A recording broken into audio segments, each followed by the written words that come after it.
Welcome again to Lakeshore Focus, a weekly show highlighting the key issues, important events, and interesting people in our region. I'm Keith Kirkpatrick. This week, I took 45 community leaders to Indianapolis to meet with our local legislators and discover what is happening this year. To share with us their observations and thoughts are Jodi, who is the Business Development Manager for Meals on Wheels of Northwest Indiana, and Dan Ratko, who is a Manager of Construction and Safety for Franciscan St. Margaret Health. Glad to have both you guys here, and the audience is probably going, why did they pick these two folks? So I said we took 45 people down, so our audience kind of gets to know you are part of what that went on this bus trip? The Leadership Institute. Okay, so Leadership Northwest Indiana program. Yes. Okay. So what does that mean? What is the Leadership Northwest Indiana program for the people who don't know about it? Well, it's kind of a program where you get in touch and kind of introduce yourself to the community as leaders, introduce yourself to other leaders, and kind of get to know what needs to be done in the area and how you can help accomplish that. At least that's a taste I've gotten so far. Okay, and you guys are both new in the program, so you've only had one class and the bus trip, right, to the legislature. So, are you a community leader, Jodi?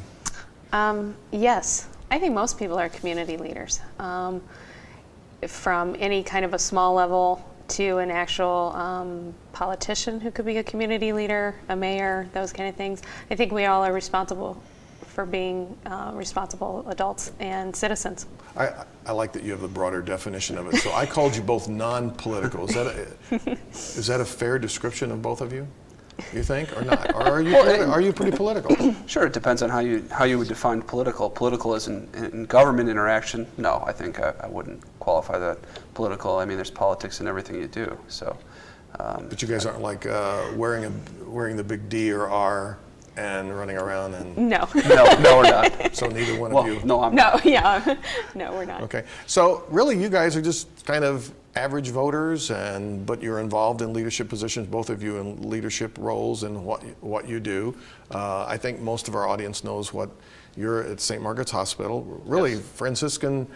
Define that a little bit more. You involved with 2 hospitals? Yeah, I oversee construction and the safety program at Franciscan St. Margaret Health. We have a location in Hammond, Indiana, and Dyer, Indiana. So about 10 miles apart between the two of them. And what I work on is mainly development of the facility, trying to make it better for the patients in the community that we serve. Now, what you told me today was, since everybody knows that the snow's melting, you had a little problem with snow melting and runoff today, right? Oh yes, it's always a challenge at the hospital, and that's what I enjoy so much about it, that we get a new interesting thing to take care of every day. There you go. And so, Meals on Wheels, with all this really cold weather, has Yes. this been tough getting all the food to the people who need it? It has been. The wind chill factor, we use a majority of our route drivers are volunteer drivers. So we always have to take in consideration their safety. So with the sub-zero wind chill, there were a couple of days we couldn't deliver.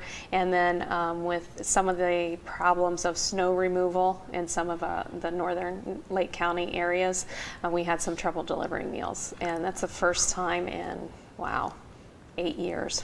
This has been a tough winter. It's been a really tough But we had a different day yesterday. We got in our little bus. It wasn't that little. It was 45 people on the bus. So we went down to Indianapolis to kind of see what the legislature was doing.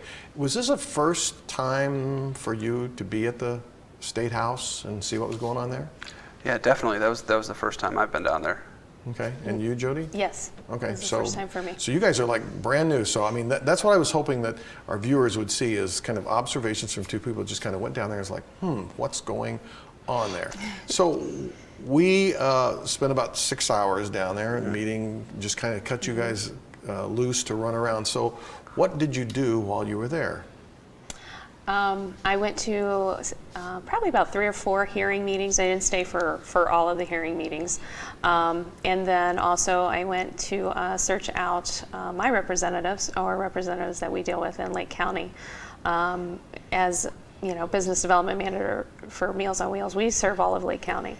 So we have constituents and our clients in all of their areas. So it was important to me to make contact with them to meet them one-on-one. Also because, I was shocked how approachable they were. So did you get a chance to meet them? I did. So I how many got did you get a chance everybody. to talk to, just rough? 5. 5 of them? Okay, Yeah. that's pretty good, because I think we probably need a reference. We have about, 18 legislators, I think, kind of our Northwest Yeah. Indiana group, so you got to see about 5 of those. And so what did you run around and do, Dan? Well, I started out a similar way, going to committee meetings and kind of getting to hear the process and hear how the average person actually, even, or a company representative or a politician, would be testifying and kind of lobbying for their cause in certain ways. So give me a sense of one of the hearings you went to and just something that happened at the hearing. You kind of walked in and what was going on or what happened? Sure, and it wasn't a terribly different setting than we have right now. A bunch of people sitting around a room with one person asking the questions and kind of initiating the conversation. So it feels like deja vu? Yeah, that's right. Were they asking you questions? They weren't asking me questions personally. It felt like it sometimes, but I had to sit down and listen we went through the process, and we had an issue or a bill that was being discussed and amended and kind of reviewed piece by piece. And there were some pretty strong supporters and pretty strong opponents. What was the bill they were looking at? I don't have the exact number, but it was a telecommunications bill. And the objective was basically to amend the existing bill to give more authority, and this is how I understood it from that level, give more authority to the federal regulators and kind of reduce the amount of duplication that the Indiana code. It sounds like you actually had a fairly good grasp of it. You don't have to remember the bill number anyway. I don't think, no, they always remember the bill numbers. But so you kind of got to see this in action. So what did you see going on? Just one of the incidents or one of the... I went to, one that I thought was kind of interesting was I went to the unclaimed insurance benefits hearing. And that was... That sounds boring. It does. And actually anticipated it being boring. But I found it interesting in not only the concept, but how things were handled. And then someone was there representing the Attorney General's office and their position on it. And the chairman was, not willing then at that point to go ahead with the amendment. And so we got to see they actually struck an amendment. They voted on it. A lot of the representatives had comments in regards to it. And it was interesting to see both sides of it, sometimes 3 sides of it, and how they interacted. And you just really got a different perspective. I actually felt, wow, there's actually something going on here versus just a lot of speak that you're going, I have no idea what they're talking about. So how different was this experience sitting right in the rooms with legislators talking and there was an audience, and as Dan described it, how different is that than what you see really reported by the media or what you read in the paper? How different did that feel to you? Oh, very different. It was almost surreal in fact. I think sometimes I have a grandiose idea of what the process is, and I probably give it more credit than, not necessarily credit, but possibly just, I think it's a bigger deal or something. It was pretty straightforward. I mean, Dan's exactly right. Everybody was like really close. The rooms are really tiny. And it was not as it was more down to earth than I really thought it would be. I mean, it was people talking and trying to actually solve a problem versus just clashing. Real people talking about real problems, trying to come up with some real solutions. Exactly. As opposed to this kind of a hypothetical thing. Yeah, to what we see sometimes that happens at the federal level where nothing's getting done. Yeah, similar observation there to Jodi, but it was kind of amazing that interaction did happen. There was definitely some political undertones, you can tell, and you can tell that there's some support from whoever was making the arguments group, whether it was a legislator or the telecom companies that were being represented. But it was pretty neat to see that they really talked more about the issues than I realized, and not so much about the politics, at least in the room. But you did say there was some political undertones. What do you mean by that? Well, that's kind of difficult to describe, but it did seem like there was, some discussion beforehand. there was definitely a lot of research done. There was definitely some alliances made in the room and things like that. And I don't know if that's necessarily a negative observation. I think that's just something that people had been working it out beforehand. So You could tell there were sides. definitely, yeah. Okay, and then, but you could see that there was evidently some things going on outside the room too. Sure, and you know the sides, they don't fall into necessarily, at least in my observation, you know, Democrat, Republican. The sides could have been different sides of the issue. It could have been Northwest Indiana, Southern Indiana, or you know something like that that I didn't really wasn't able to kind of familiarize myself with in the room. Now, part of the day we also spent in one of the hearing rooms where there was no hearing, and we had a number of our legislators. I think we had about 9 of our legislators come in, just kind of one after another, and sometimes there was 2 or 3 of them in there at the same time. You know, what struck you about that process of the conversations that we just had with them? What struck you? Oh yeah, they were so human. They were so approachable. They were so genuine and respectful of each other. Lots of disagreements, but not heated disagreements, and the respect for each other I felt was always there. You sound surprised by this. Yeah, very much so. I think unfortunately, time constraints allows you to only intake so much media, and sometimes that comes in the form of just TV or the newspaper, so you're only getting what you're fed instead of going out and searching out answers for yourself. So I think there is a perception in the country that everybody's just fighting against each other. And I walked away yesterday I felt like things were getting done. I felt like they were really trying to do something and not just, you know, being a politician. I'm going to come back to the real people question in a moment, because I think it's interesting, but I'm just curious, Dan, what kind of struck you in that conversation? Well, you know, we had a lot of good interaction, and we had some legislators, you know, giving us their interpretation of what they saw, and then some of the time they had a chance, and we just had an actual, almost semi-informal debate about, or a discussion about things, or how things are approached. But what struck you about that whole interaction? I mean, just what did you take away from it? Well, yeah, I mean, it's similar to Jodi, that it's an open process. It's something that you're can participate in.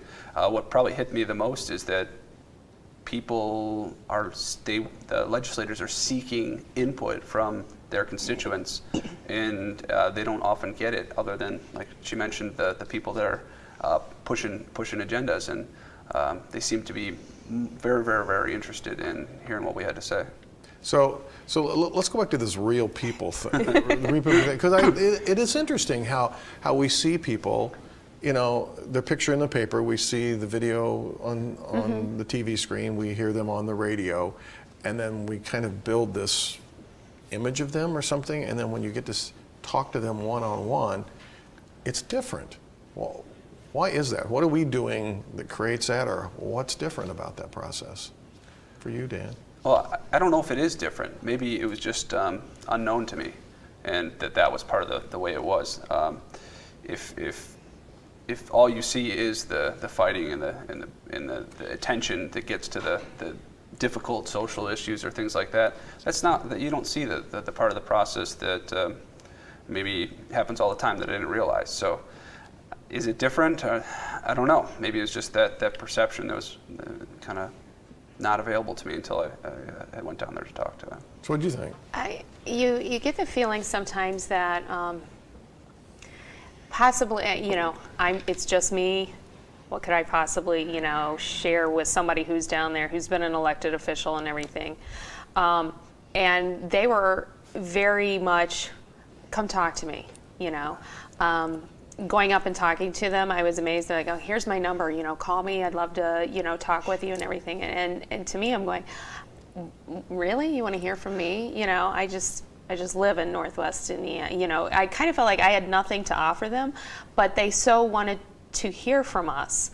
And they were so, I think one of them made a comment about something in regards to, we never hear about anything until, there's an issue or a problem after the House bill has already gone through or voted and those kind of things. And I was surprised how willing they were to just, like if you have an issue, give me a call, let's sit down and talk about it. And it's like, really? You would do that for us? Do you think our viewers at this point listening to this are thinking that you both got like paid off to say all these good Sure, things about yeah, the legislators? I think so. No. They're saying all these good things, but I think what's important is how this changed you more, because I think my feeling is we need to see more citizens get engaged in the process in a meaningful way.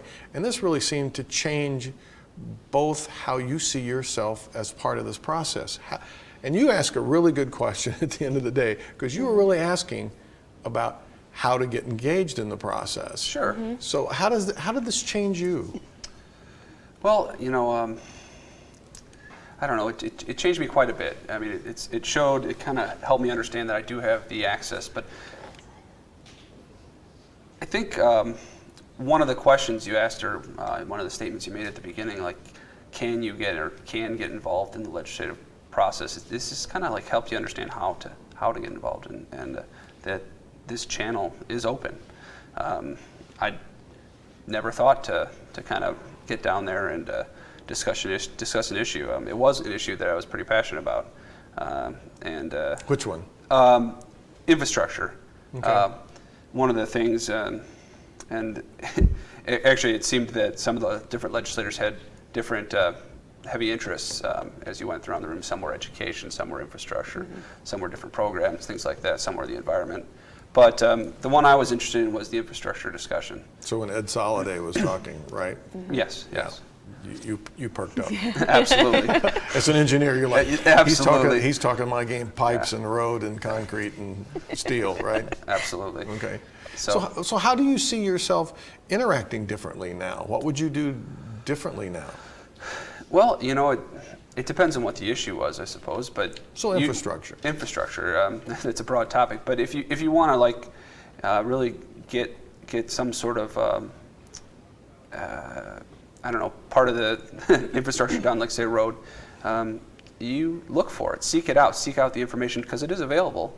And then you can write an opinion, you could testify at a hearing. You want to testify, don't you? I can Sure. tell. Well, I think they want to get you down there. So do you feel like you could approach Representative Soliday at this point and talk to him? Sure, I think so. I'd like to get in touch with him. That was kind of the intent after last night. Okay. Are you going to do that? I will. Okay. I'm writing that down. I'll hold you to it. That's fine. How do you see this changed you and how you deal with the process? I've always enjoyed politics, but never thought of being able to be involved on just a personal level, in the sense of, without, working on a campaign or those kind of things. But as just a citizen, an everyday citizen, taking responsibility, paying a little bit more attention. I found I'm not an engineer, and I found the infrastructure thing very, interesting. I mean, there are a lot of things that I would like to see improved in the community, and it truly made me realize that, I can make a difference, and I can go to a legislator and go, hey, I was wondering, I read this bill, I had these questions on it, and I thought about, this and this and this, and I just wanted to pass this along to you. And I actually came away with that feeling like that might actually be read, somebody might actually pay attention to it, versus being lost in the... Have you ever thought about running for office? No. Seriously, I'm just Really? wondering. Have you? Yeah. So are we going to see you running for office one day, you think? Maybe someday. Maybe someday? I'm going to work on his campaign. Okay, you'll work the campaign. Yeah. Oh, you just got a commitment there. So you're living in Chicago now, right? Correct. Okay, you made an interesting comment about, because we were having part of the discussion about the South Shore Line, the extension of the South Shore Line. And your comment was what? Well, I actually, who we were talking with... I can't remember who it was, but anyway, the comment I made was that I would, if there was that extension in South Shore Line, I would probably live in the area, and that representative would have one more vote. So that was implied, I suppose. That's a good way to put it. Do you think more young people would move here if that transportation was available? Absolutely, and we single out the South Shore there, but there's a lot of other things that I think that are being worked on that yes, would make a difference in the attractiveness of this area to the young people.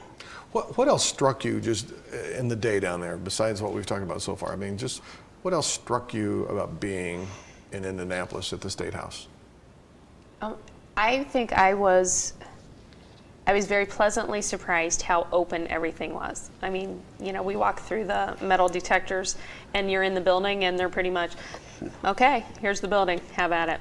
You know, if you want to go see, you know, walk into the Lieutenant Governor's office, which I did. You know, I'm kind of brave in that way, you know. I figure if I'm not supposed to be there, somebody will tell me. Did you talk to the Lieutenant Governor? You know, no, you know, they were busy. I guess you have to have an appointment or something to get in. But I think it's kind of neat. But yeah, that the you door's walked open. in. You just walk in and they're very pleasant, hi, you know, and I'm like, you know, I'm from Northwest Indiana. I'm just down here to see the State House. It was extremely open, extremely accessible, and I mean, I came away feeling I could really be a part of the process. You felt comfortable Yeah. being there. What else struck you? Well, I did walk into a random room that I probably wasn't supposed to be in. Cool. And I walked in and I interrupted a meeting. I promptly introduced myself as Keith Kirkpatrick and walked out. So the second time, Thank you so much, Dan, for that. Second time I walked through the door a little bit more slowly. But yeah, one of the things I think going back to what Jodi was saying is how we can make a difference. It's we need to make a difference. Kind of that need from the community to be involved.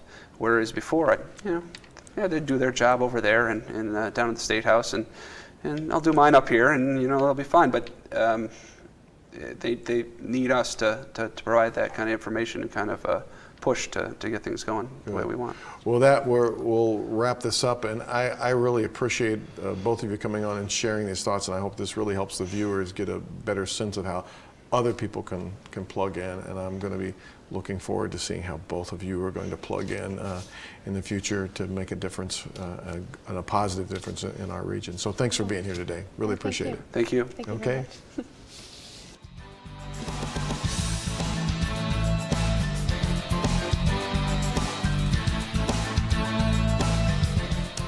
Each time we go to the polls, we re-elect a portion of the candidates and bring some new ones in. But does it really make a difference? Politics is politics no matter how you slice it. Many say our system is broken. Some people are more focused on building the strength of their political party than electing good leaders. Then we witness some of our elected officials who spend most of their time positioning themselves to get reelected. When building power for the sake of control becomes the main focus, we have a problem. Everyone loses. I was taught that people are elected to serve the public good. Those who are chosen are entrusted by the citizenry to uphold high standards and do what is right for their community. I was told that elected officials should not be manipulated by any one person or group of people. They are accountable for their decisions and actions, but have a responsibility to execute their duties in an honest and fair way. These seem like lofty expectations, but they are not. The bar has been set so low by some in public office. It even appears grandiose to think that someone could adhere to these higher standards. I truly believe that it is a handful of people who seriously violate this public trust. The real problem is that good people have to participate in a system that is not functioning very well. I could fill several editorials on what is wrong and what we need to do to mend it. Some of you would agree with me and others would have a different opinion. The bottom line is that we all need to gain a better understanding of how our democracy can work. We have wandered far from the path that our founders had for this country. That path was traveled by an educated electorate participating in healthy and helpful dialogue with those whom they have elected. Our broken system is so huge and complex that we cannot just dispose of it. Rather, we need to begin the repair that starts with each of us. What do you think about our show and my comments? Your reactions are very important to us at Lakeshore Public Media. We want to hear from you, so email us at the address on your screen or reach us through our website. Join us next week for another Lakeshore Focus. I'm Keith Kirkpatrick saying make a positive difference in our world today.